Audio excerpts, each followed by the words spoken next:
Hello and welcome to the France 24 interview. On today's programme, I have the pleasure of speaking with an academic, an expert of Middle East foreign policy, and in particular of Iranian-American relations, the founder and president also of the National Iranian-American Council, and the writer of a new book, A Single Roll of the Dice, which is a look at Obama's diplomacy towards Iran over the last few years. Trita Parsi, thanks very much indeed for joining us down the line from Washington today. Looking at your book, looking back at Obama's diplomacy, this outstretched hand, and with all the tensions, renewed tensions that we've seen over the last couple of weeks, is it not right to say that, in fact, his policy of seeking to speak with Tehran, of seeking to explore diplomatic avenues, has failed? No, I don't think it has failed. What I think has happened is that diplomacy was abandoned prematurely. The diplomacy that the Obama administration pursued, in my assessment, was quite genuine. I think the president really wanted to see if he could get a breakthrough, but he was suffering from some of the structural problems of the U.S.-Iran enmity. And one of those being that there are plenty of other entities, both within Iran, within the United States, and within the region, who prefer this stalemate or even a conflict between the United States and Iran than an actual settlement of their conflicts. So you had a situation in which the political space for the administration to pursue diplomacy was very limited. He needed to get a result very, very quickly. And it was delayed for several different reasons, one of them, of course, being the elections in Iran, the fraudulent elections in Iran, and the massive human rights abuses that took place there. So by the time the president actually did get a chance to negotiate with the Iranians, he only had a couple of weeks to get some result. As one former Obama official told me, he said that our diplomacy became a gamble on a single roll of the dice. It either had to work right away or not at all. It didn't work right away because diplomacy rarely works right away. And immediately thereafter, the Obama administration backtracked to the sanctions policy, and that's where we are today. So if anything, I would say the diplomacy that we had was too limited to even be called an exhaustion of diplomacy. So we find ourselves, for all the reasons that you mentioned, where we are today. Paris is once again calling for the EU to harden its embargo, to apply new sanctions to Tehran. As you mentioned, Washington is now back in the logic of sanctions and seeing how hard they can go and how far they can go. Inevitably, tensions will continue to grow. With the IAEA report of the end of November, there was simply nothing else the international community could do, was there? I don't believe so, because at the end of the day, we actually saw that diplomacy did work. Because only 6 months after the Obama administration abandoned diplomacy, the Brazilians and the Turks managed to negotiate with Iran, get the Iranians to sign an agreement that was based on the very benchmarks that the Obama administration had put forward.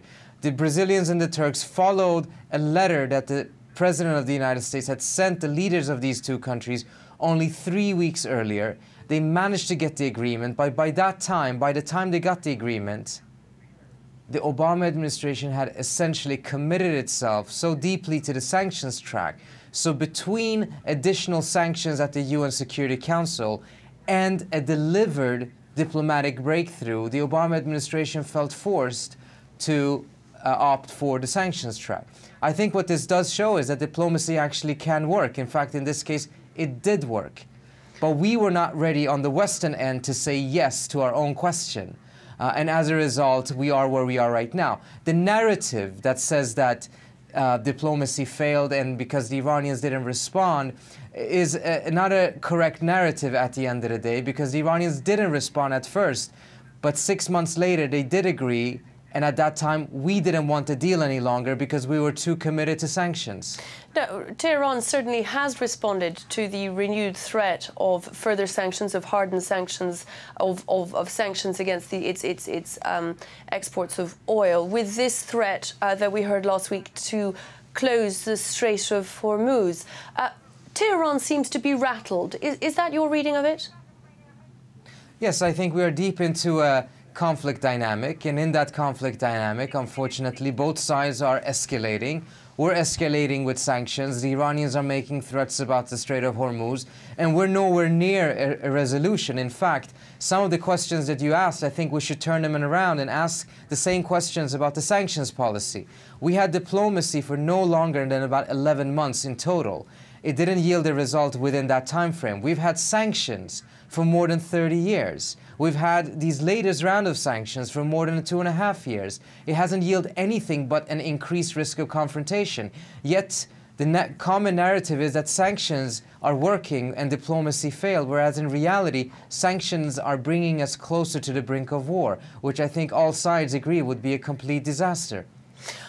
We're speaking, of course, about sanctions in a totally different context, the one of the last few years, with everything that's happened all around Iran, with its neighbours opposite the Persian Gulf and so on.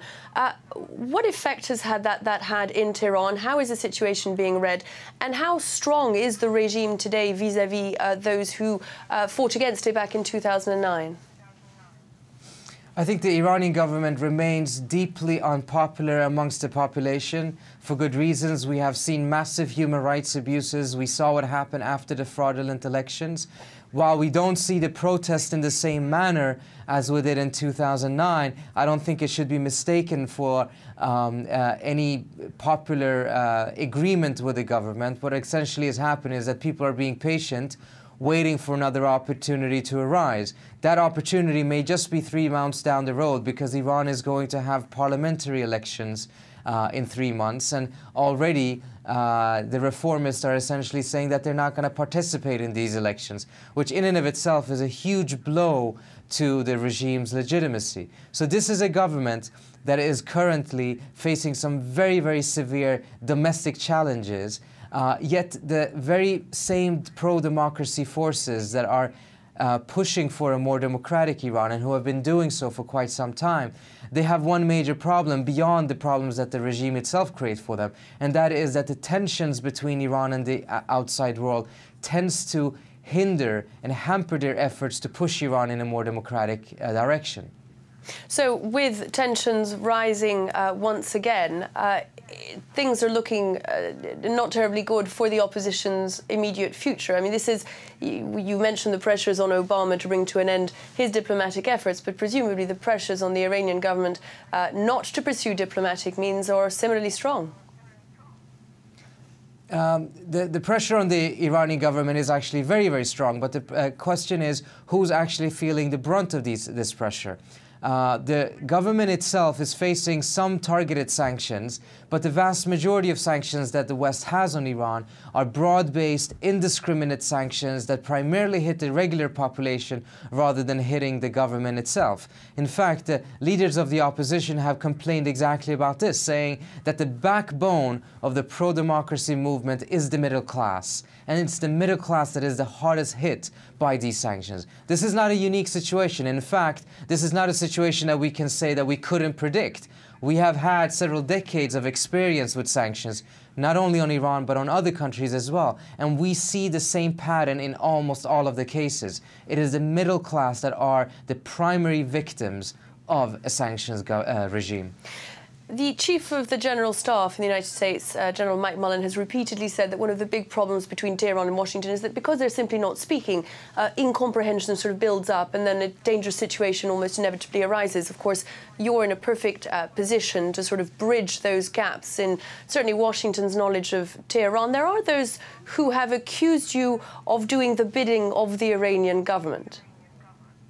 In Washington, you have a very harsh political climate in which anyone who speaks up and asks for a more sane and constructive policy will get accused by various elements of being this or that, particularly by the elements that actually want a conflict. The last thing they want are voices that are standing up and saying, look, there actually is a chance to get a diplomatic solution. There is a way of being able to avoid war.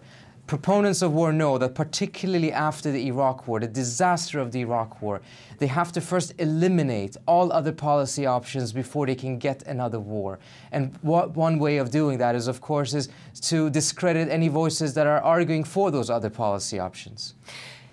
Is it your view then that the American government needs to return to negotiation, to a search for dialogue, even when Iran has shown itself so unwilling to negotiate or compromise, or indeed respect the international agreements that are in place?